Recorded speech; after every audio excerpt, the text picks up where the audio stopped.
මේ පෙරේදා මේ වෙඩින් එක තිබ්බ නංගි. එයාගේ වෙඩින් එකේ එයාට ප්‍රශ්නයක් නැත්තම් ඔයාලා ප්‍රශ්නයක් කරගන්න එපා. ප්ලීස්. මේ ඒ නංගිගම කටින් අහගන්නකෝ විස්තරේ. පෙරේද මගේ වෙඩින් එක තිබ්බා. ඉතින් ඒ ලස්සන දවසේ මම බිසි වෙලා හිටියේ.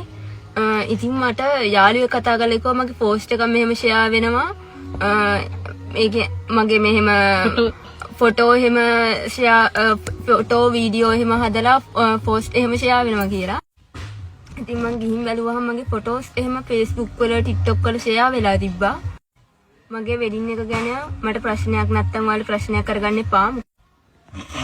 මගේ වෙඩින් ඩ්‍රෙසින් එකේ පොඩි ප්‍රශ්න තිබ්බා. ඒ වුණාට ඒ දේවල් ඔයාලා ප්‍රශ්නයක් කරගන්නත් එපා. මොකද මට ඒවා කිසි ප්‍රශ්නයක් වෙන දේවල් නෙවෙයි. මොකද සර්ව සම්පූර්ණ මිනිස්සු ඇත්තටම මේ ලෝකේ නැහැ.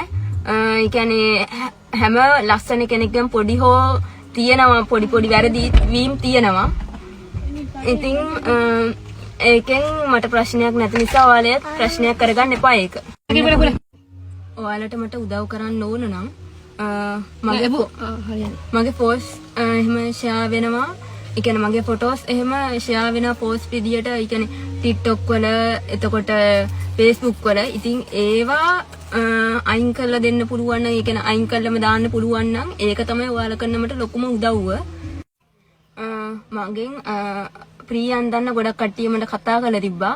ඉතින් මට එහෙම අදින්න ඇත්තටම ආයෙත් උවමනා නැහැ. මොකද මගේ දවස මට හොඳට තිබ්බ නිසා. ඉතින් ඔයාලට ගොඩක් thank you මගෙන් එහෙම ඒ කියන්නේ කරලා දෙන්න ඇහුවට. මම වෙනුවෙන් කතා කරාට මම නීතිමය පියවර අරන් ඉන්න දැනටමත් නීතිමය පියවර අරන් ඉන්න මේ දවස්වල. ඉතින් ඒක නිසා ඔයාලත් පෝස්ට් අදින් පස්සේ මගේ පෝස්ට් එහෙම ෆොටෝස් එහෙම ෂෙයා කරන්න එපා. මට ප්‍රශ්නයක් නැත්තම් මොකද ඔයාලට කිසිම ප්‍රශ්නයක් වෙන්න විදියක් නැහැ නේ ඇත්තටම. ඒක නිසා බොහොම ස්තුතියි කන්න උදව්වක් විදියට මට ඇත්තටම මගේ පෝස්ට් වීඩියෝ ෂෙයා වෙන එක මම නතර කරලා දෙන්න. ඒක තමයි ඔයාලට කරන ලොකුම උදව්ව මට කරන්න පුළුවන්.